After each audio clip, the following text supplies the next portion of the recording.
Olá, admirados por Deus, tudo bem com vocês? Comigo tá tudo ótimo, meu nome é Danilo Milaker e você está agora no canal Milaker D. Sejam muito bem-vindos. Você que não é inscrito, inscreva-se agora, e você que já é inscrito aqui no canal, muito obrigado. Já estão chegando nos 3.000 seguidores e eu sou muito grato a todos vocês. Não percam os nossos conteúdos uma vez por semana, claro, como sempre.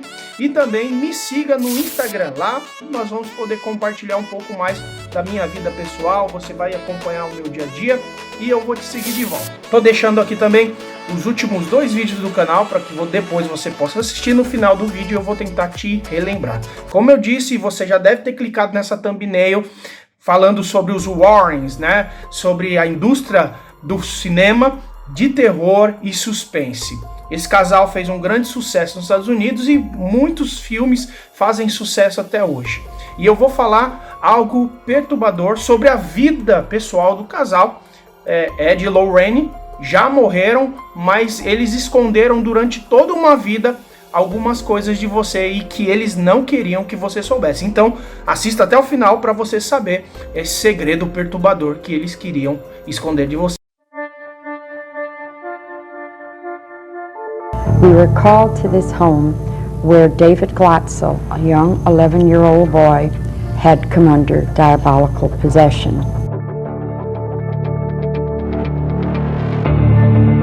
It was in that home that David first exhibited signs of possession. And that night, in their home in Brookfield, it appeared again. Possession is rare, but not as rare as many people think.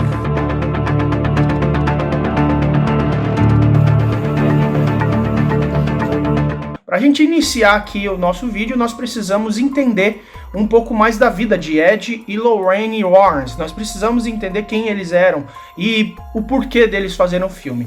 E todos os filmes dessa indústria do cinema de terror começa assim, no caso dos Warrens, baseados em fatos reais. Essa é a frase que abre todos os filmes de invocação do mal, graças à inspiração dos livros dos investigadores Ed e Lorraine. A intenção de fato deles era criar suspense, sustos criativos, e o cinema tomou algumas liberdades para adaptar todos os fatos reais aos filmes, tá? E no vídeo de hoje, como eu te disse, eu vou te contar a verdadeira e perturbadora história de Ed e Lorraine Warren e o que eles não queriam que você e eu soubesse.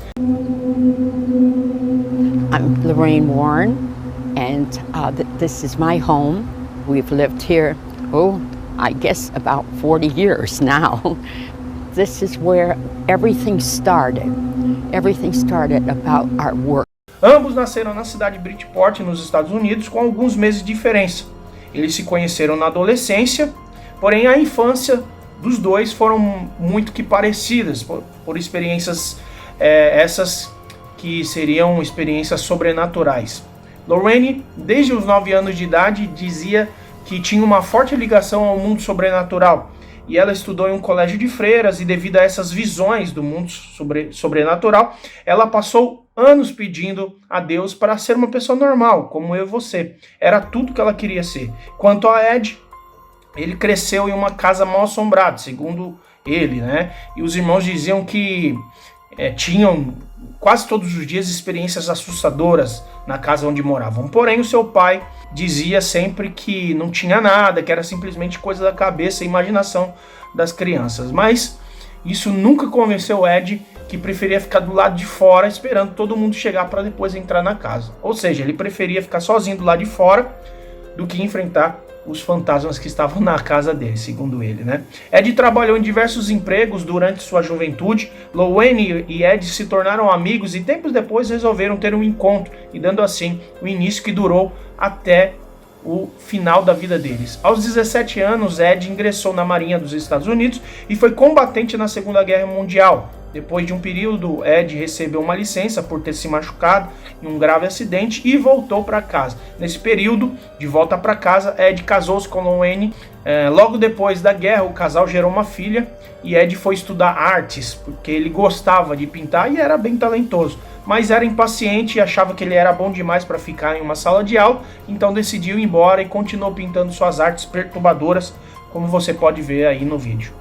E por incrível que pareça, o casal conseguiu se manter por algum tempo com a venda desses quadros, que eram vendidos por até $5, que para a época era um bom dinheiro. E foi por causa dos quadros que os Warrens entraram em contato com o mundo das investigações sobrenaturais.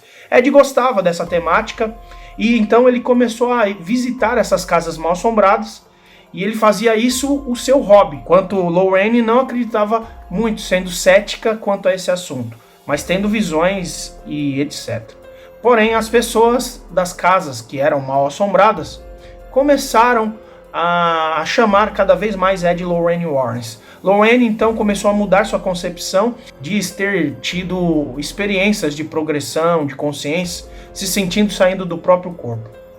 Aí, meus amigos, não demorou muito para que essas conversas casuais se tornassem em uma vocação para o casal. O objetivo do casal Warrens era mostrar ao público que esses eventos eram reais. E sabemos que de fato eles conseguiram provar, inclusive com base em pesquisas e fatos reais. E assim eles ganharam fama, começaram a chamar bastante atenção nos Estados Unidos e mundo afora. E em 1952 eles fundaram então a Sociedade de Pesquisas. E assim o casal acabou ganhando mais e mais credibilidade nos casos que ambos investigavam. O dinheiro que os mantinham vinha dos lucros dos livros que eles vendiam relatando seus principais casos e adaptações de filmes.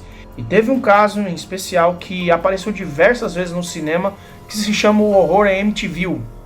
Esse com certeza foi um dos casos mais famosos entre os entusiastas e fenômenos paranormais. Além de Ed e Lorraine, outros 7 especialistas acompanharam o caso. Uma das evidências mais famosas coletadas pelo casal foi tirada em Amityville, uma foto do suposto fantasma que assombrava a casa.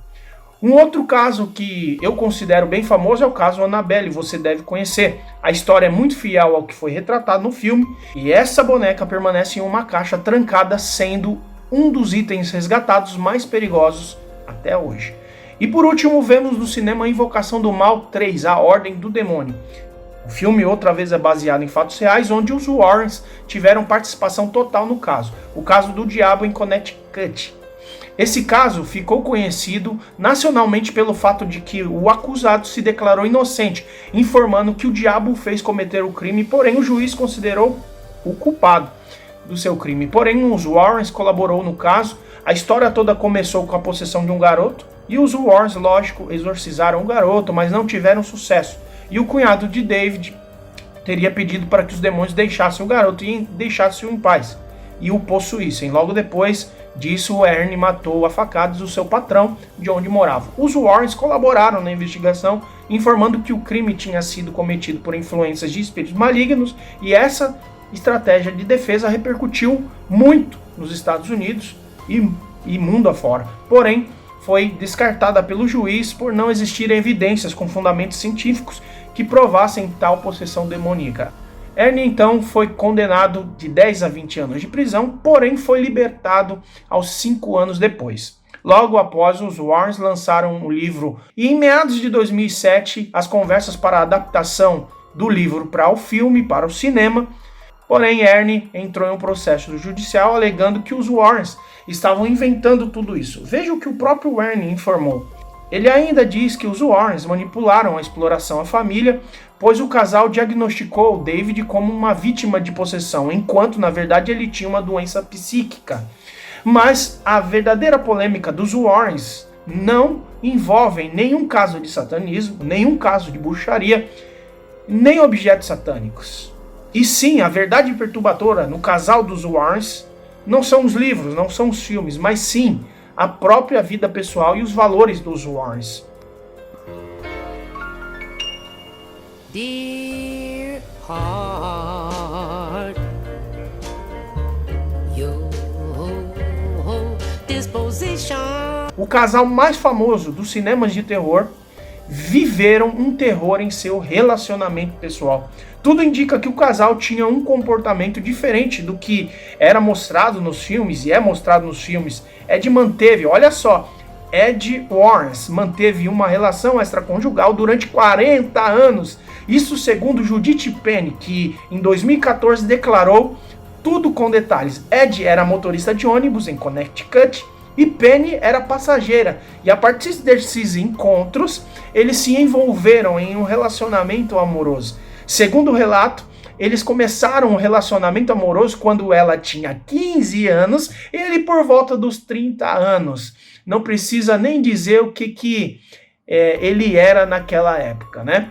E toda essa história de amor não era segredo para Lorraine, que em 1963 a jovem se mudou para a casa dos Warrens. E eles passaram a viver o quê? Um triângulo amoroso. E quando havia necessidade de apresentar a jovem para as pessoas, eles sempre diziam que Penny era uma sobrinha dos dois, ou às vezes diziam que ela era uma jovem sem família e que eles estavam dando acolhida para ela, ou que ela estava cuidando da casa enquanto eles viajavam. Ou seja, inicialmente Penny dormia no quarto em frente do quarto dos Warrens e logo depois mudou-se para o quarto de cima. Segundo relatos da própria Penny, Ed dormia uma noite com ela e outra noite com Lorraine. Quando Penny tinha 30 anos, ela engravidou e, segundo ela, os Warrens persuadiram-a a ela realizar um aborto, porque um escândalo de infidelidade naquele momento poderia acabar com a carreira dos dois. Então os Warrens fizeram um acordo com a produtora dos filmes com alguns pontos que parecem confirmar a história de Penny. Por exemplo, o contrato de direito de imagem autorais para os filmes de Invocação do Mal diz que os filmes não podem mostrar o casal participando de crimes, participando de sexo, como menores, pornografia, abuso sexual e, além disso, eles não poderiam ser retratados como um casal infiel no cinema. E tudo isso está documentado. O advogado do casal informou que era para não mostrar simplesmente comportamentos odiosos. Quanto à história de Penny, ele disse que é extremamente falsificada e que a função dela era cuidar do imóvel, pois os Warrens viajavam muito. Penny morou com os Warrens até 2013, quando enfim casou-se com outra pessoa. Em 2006, Ed faleceu e em 2019 Lorraine também faleceu e os dois deixaram uma coletânea de 6 livros e mais de 10 mil casos sobrenaturais no decorrer desses 50 anos. E aí eu vou deixar uma pergunta aqui para você. O que é mais perturbador? Esses 6 livros, os filmes, os mais de 10 mil casos ou a vida perturbadora de Ed e Lorraine? Tudo que eles fizeram ou essa vida, esse triângulo amoroso, esse contexto maquinado e maquiado para que nós não soubéssemos que Ed era infiel, que Ed se relacionou com uma menina de 15 anos. É isso aí, pessoal, eu vou ficando por aqui. Me diga nos comentários o que você acha de tudo isso e até o próximo vídeo. Tchau, tchau!